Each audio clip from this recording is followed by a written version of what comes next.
Qanday yer uchastkalarini siz xususiylashtirib olishingiz mumkin? Diqqat qiling.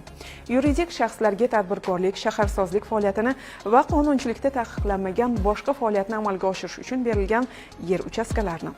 O'zbekiston Respublikasi fuqarolariga yakka tartibda uy-joy qurish va uy-joyni obodonlashtirish, shuningdek tadbirkorlik va shaharsozlik faoliyatini amalga oshirish uchun berilgan yer uchastkalarini.